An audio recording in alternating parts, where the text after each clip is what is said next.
அஸ்ஸலாமு அலைக்கும். இது ஆட்டுத்தலை குழம்புங்க. இட்லி, தோசைக்கு, சோத்துக்கு சேர்த்து சாப்பிட்டா அவ்வளோ அருமையாக இருக்குங்க. வாங்க வீடியோக்குள்ளே போகலாம்.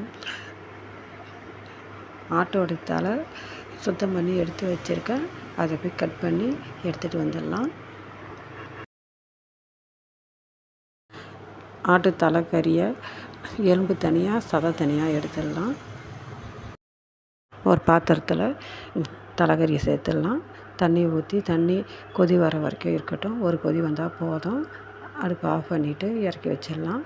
இப்போ பார்த்திங்கனாக்கா எலும்பு தனியாக, சதை தனியாக வந்துடும். ஒன்று சதை இருக்கும். அதை நம்ம கையால் பிச்சு எடுத்தால் வந்துடும்.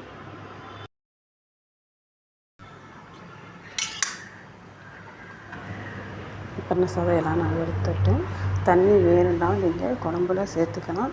இல்லைன்னா இல்லை நீங்கள் ஊற்றிடுங்க.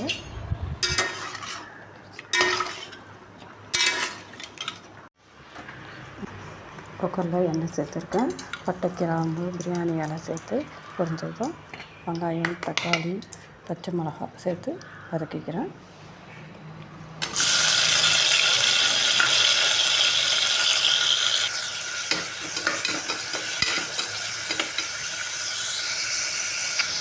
இஞ்சி பூண்டு பேஸ்ட் சேர்த்துடலாம்.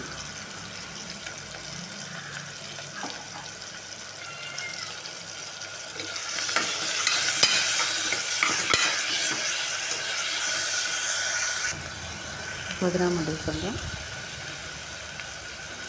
மிளகாய்த்தூள் ஒரு ஸ்பூன் சேர்த்து வதக்கி விட்டுடலாம். கறியை சேர்த்துடலாம்.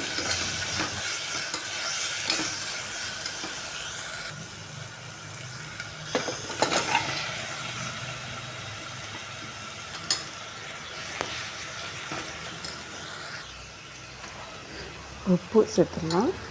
கரம் மசாலா 1.5 ஸ்பூன், மல்லித்தூள் 2 ஸ்பூன்,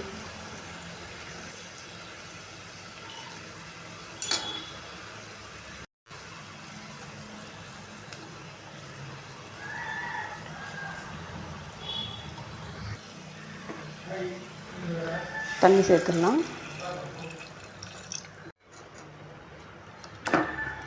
தேங்காய், முந்திரி சேர்த்து அரைச்சி வச்சுருக்கேன்.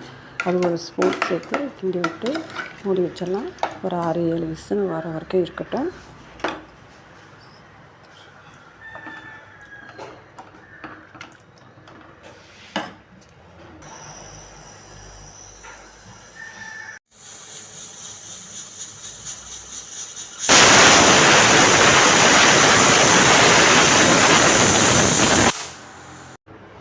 குழம்பு எப்படி இருக்குன்னு பார்க்கலாம்.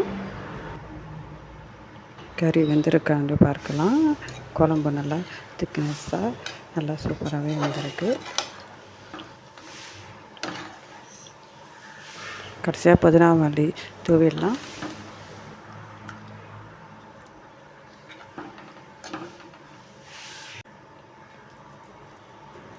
சுவையான தலைக்கறி குழம்பு ரெடி ஆகிடுச்சு. நீங்களும் ட்ரை பண்ணி பாருங்கள். பிடிச்சிருந்தால் லைக் பண்ணுங்கள், ஷேர் பண்ணுங்கள், சப்ஸ்கிரைபர் பண்ணுங்கள். அஸ்ஸலாமு அலைக்கும்.